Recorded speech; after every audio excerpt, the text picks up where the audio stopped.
प्रधानमंत्री जी ने कहा है कि इस वातावरण में हमें ये भी निश्चित करना होगा कि जान भी हो और जहां भी हो, जो कोविड का वातावरण हुआ था अध्यक्ष महोदय, उसमें विश्व भर में आवागमन की सुविधाएं नागर विमानन क्षेत्र में बंद की गई थी 23 मार्च 2020 को, और उसके बाद 7 मई को वंदे भारत की योजना के तहत आवागमन की सुविधा हमारे देश के यात्रियों के लिए और विदेशी लोगों को घर वापस जाने के लिए सुविधा शुरू की गई। और मुझे खुशी है इस सदन को ये सूचना देते हुए कि आज तक करीब 1,83,00,000 लोग इस सुविधा के आधार पर अपने घर वापस आए हैं और भारत से वापस अपने घर वापस जा पाए हैं।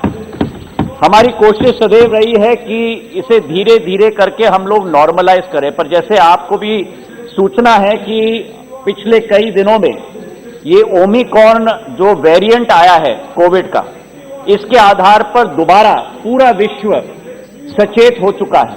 WHO और बाकी एजेंसीज ने भी कहा है कि सचेतता हमें रखनी होगी।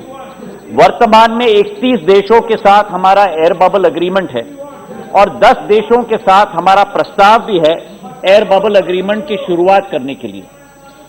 जिन 31 देशों के साथ हमारा एयर बबल एग्रीमेंट है, उन 31 देशों में कई देशों में हमने वृद्धि भी लाई है। उदाहरण के तौर पर यूनाइटेड किंगडम हो, अमेरिका के साथ आवागमन की सुविधा शुरू हुई है जो नवंबर तक बंद हुई थी, केवल स्टूडेंट्स के लिए और डिप्लोमेट्स के लिए शुरुआत हुई थी।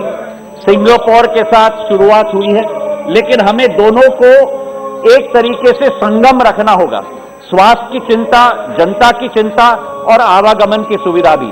तो वर्तमान में 11 देशों के लिए हमने एट रिस्क उन 11 देशों को रखा है। जिन देशों से हमारे यात्री भारत आएंगे उनकी सबकी टेस्टिंग हमें सुनिश्चित करनी होगी।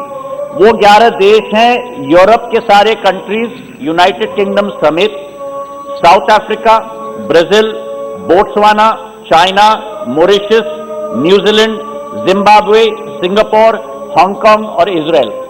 कल से ये प्रक्रिया शुरू हुई है जैसे आपको विदित है, और टेस्ट करके सारे यात्री आराम से अब अपना जीवन यापन देश में कर पा रहे हैं। 15 दिन की सीमा हमने रखी है। उनको क्वारंटीन 7 दिन के लिए रखना, होम क्वारंटीन, 8वें दिन पे टेस्ट करके उसके बाद अगले 7 दिन मॉनिटर करके फिर वे अपना आवागमन शुरुआत उनकी हो सकती है।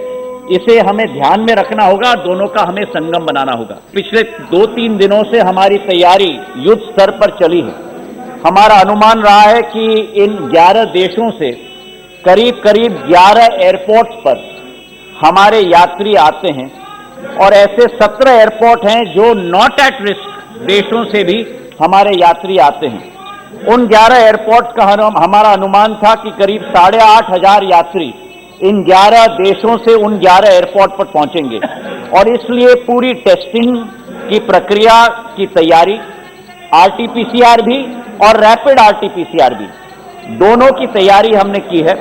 कल के आंकड़े ये हैं कि करीब 5,500 लोगों की टेस्टिंग इन 11 एयरपोर्ट्स और बाकी नॉट एट रिस्क को मिलाकर 26 एयरपोर्ट्स में हुई है, और करीब 3,300 मतलब 60% यात्रियों ने रैपिड RT-PCR को चुना है और करीब 2,500 लोगों ने नॉर्मल RT-PCR को चुना है, और उसके तहत इनकी सारी की चेकिंग होकर फिर एयरपोर्ट से ये प्रस्थान इनका हो चुका है।